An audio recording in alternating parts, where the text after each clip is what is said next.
That's so. Halo Famous Podcast Listener, selamat datang di episode pertama Famous Podcast. Podcast yang pastinya bakal seru banget, inspiratif, dan penuh vibes positif. Di sini kita bakal ngobrol seru banget nih bersama narasumber kita yang pastinya sangat inspiratif dan berprestasi. Yuk kita sambut Kak Diki Lukmansyah, mahasiswa berprestasi Fakultas Ilmu Kesehatan Universitas Ibnu Khaldun Bogor. Kak Diki, gimana kabarnya? Halo, alhamdulillah kabarnya baik. Alhamdulillah. Senang sekali nih Kak Diki bisa hadir di episode kali ini. Di sini kita pengen tahu nih gimana sih rasanya Kakak tuh aktif di berbagai kegiatan kampus, organisasi, di tengah-tengah kesibukan kuliah gitu Kak. Sebelumnya, boleh nih Kak perkenalkan diri Kakak dulu ke teman-teman, terus latar belakang Kakak dengan Kakak, dan apa saja sih organisasi yang Kakak ikuti selama kuliah. Oke, baik. Izinnya untuk perkenalan, nama saya Muhammad Diki Lukmansyah, biasa dipanggil teman-teman Diki. Saya merupakan mahasiswa dari Fakultas Ilmu Kesehatan dari program studi Kesehatan Masyarakat. Saat ini saya semester 7 dari angkatan tahun 2021. Kemudian memang latar belakangnya sebelumnya memang bersekolah di SMK, Sekolah Menengah Kejuruan dari Teknik Komputer dan Jaringan. Jadi juga kemudian pada maba waktu semester 2 itu saya mengikuti himpunan mahasiswa Himakesmas, yang mana itu merupakan cikal bakal saya merintis karir berorganisasi di internal kampus UIKA seperti itu. Jadi Kak Diki ini sekarang semester 7 mahasiswa Fakultas Ilmu Kesehatan, Prodi Kesehatan Masyarakat, dan yang tadi itu Kak Diki itu latar belakangnya dari SMK Teknik ya, dan lintas jurusan ke Kesehatan Masyarakat. Wah, keren sekali ya teman-teman. Karena kita tadi udah mendengarkan latar belakangnya Kak Diki, sekarang kita lanjut ke sesi selanjutnya, itu sharing. Nah, pasti teman-teman di sini pada penasaran apa sih yang bikin Kak Diki mau ikut organisasi. Nah, pertanyaannya itu, apa sih motivasi utama Kak Diki untuk terjun ke dunia organisasi, dan bagaimana sih awal mula Kak Diki memutuskan untuk bergabung ke organisasi tersebut? Kalau untuk awal-awal sih permulaan saya coba-coba ya ikutan organisasi karena tertarik juga melihat prospek daripada kita mengembangkan diri di kampus ini. Kemudian memang atas dorongan dari teman-teman angkatan itu untuk merangkul saya untuk ikut organisasi. Kemudian memang pada saat itu organisasi di Hima ini pada tahun 2021 itu tepatnya itu memang mulai aktif kembali sebelumnya, karena waktu tahun-tahun sebelumnya itu memang vakum dan kemudian aktif kembali. Jadi merasa terpanggil jiwa saya untuk mengikuti organisasi tersebut, dan alhamdulillah diterima di Himakesmas. Kemudian juga pada Himakesmas juga memang sangat banyak sekali insight ataupun ilmu yang saya dapatkan, baik secara soft skill maupun hard skill. Itu banyak sekali pengalaman, experience yang diberikan oleh pengalaman di dalam organisasi, baik saat mengadakan program kerja yang memang pada saat itu memang saya ditunjuk menjadi ketua pelaksana pada acara PHF, Public Health Festival tahun 2023. Itu memang acara akbar sekali, acara yang besar sekali. Di situ saya menjadi ketua pelaksana yang perdana sekali menangani suatu acara yang gede sekali, yang besar sekali, sampai pada saat itu banyak sekali konflik dan juga memang keterbatasan daripada saya menimbulkan suatu bersih tegang antara anggota yang lainnya. Tapi itu merupakan suatu pembelajaran untuk kami semua, saya pribadi, untuk berdinamika kelompok di dalam organisasi. Bagaimana sih cara mengelola waktunya? Ada gak sih tips yang mau diberikan ke teman-teman yang nonton?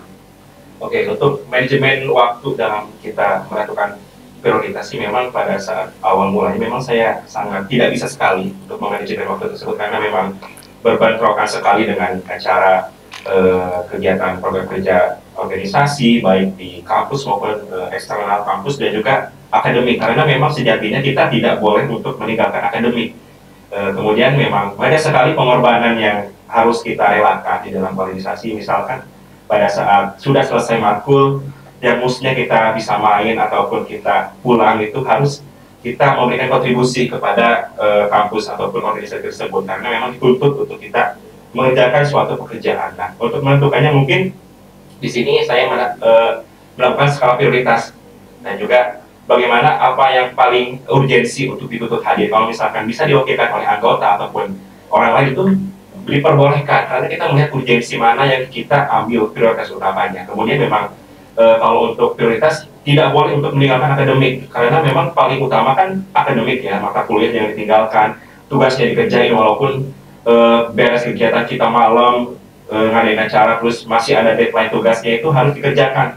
Tidak boleh untuk meninggalkan tugas, karena memang sejatinya kita mahasiswa yang memang dituntut untuk selalu turut andil baik di dalam mata kuliah ataupun organisasi, karena memang saya secara sadar itu ikutan organisasi, secara sadar mengikuti kegiatan, secara sadar sebagai mahasiswa untuk kita berorientasi ataupun berharmonisasi antara dunia akademik dan dunia organisasi seperti itu. Tantangan terbesar saat berorganisasi itu apa? Terus gimana cara Kak Diki menyikapinya dan gimana sih cara ngatasinya biar itu bisa lebih baik lagi? Gitu. Memang banyak sekali hal yang saya temui, hal baru. Itu merupakan suatu tantangan yang saya dapatkan, yang saya miliki.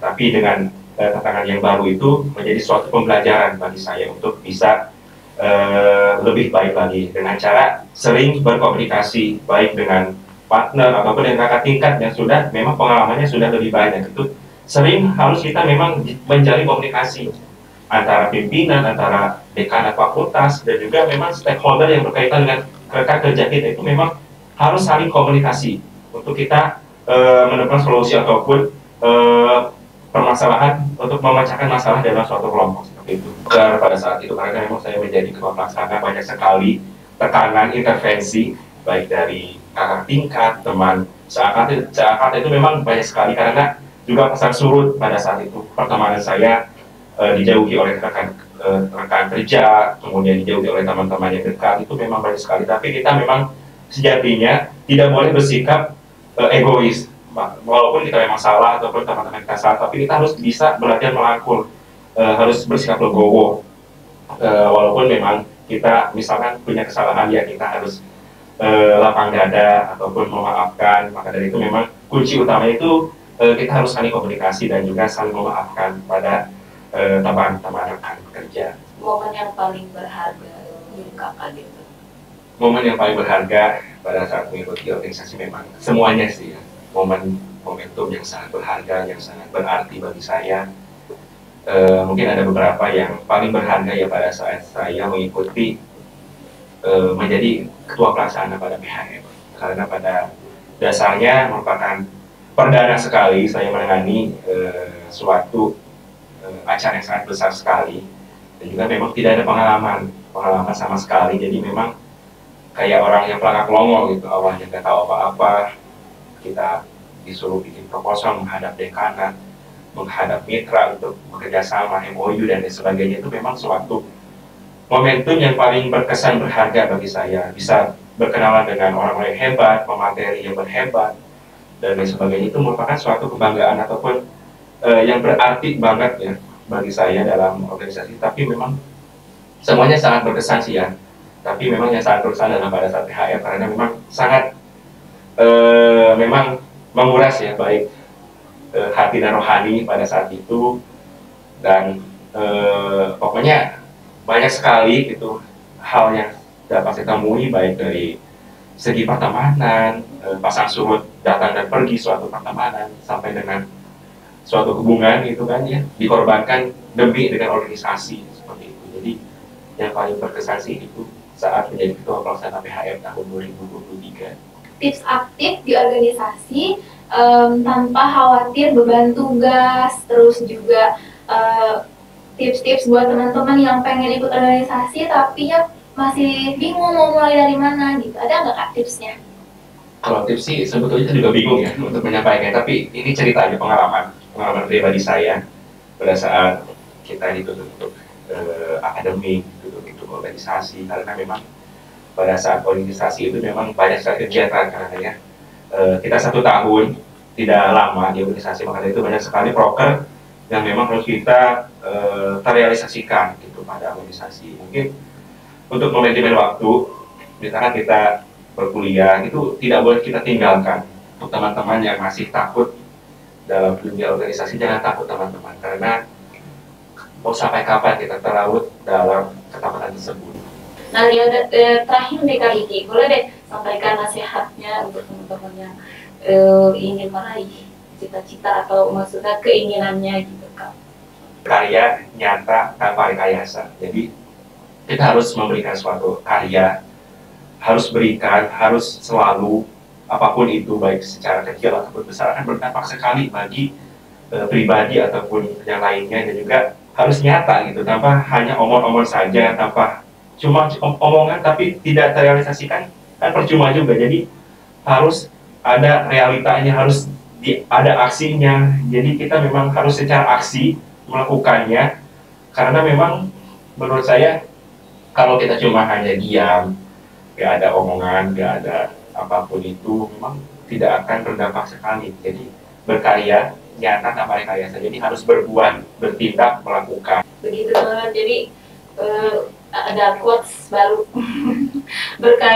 berkarya nyata tanpa rekayasa. Jadi kalau mau nyata nih, maksudnya apa yang kita capai itu benar-benar tertuju, tercapai gitu. Jadi harus nyata, jangan diam-diam aja gitu tanpa berrekayasa.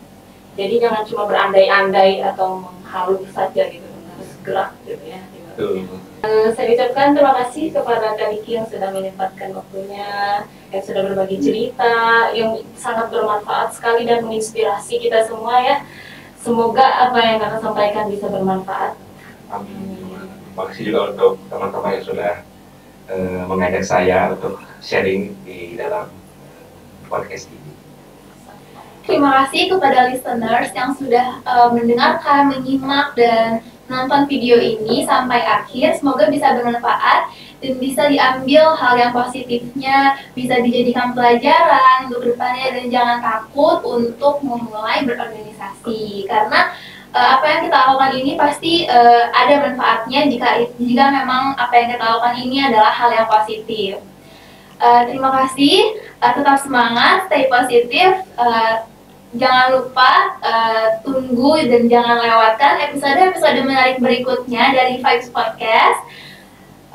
Kita berdua sebagai host pamit undur diri. Sampai jumpa semuanya. Dadah.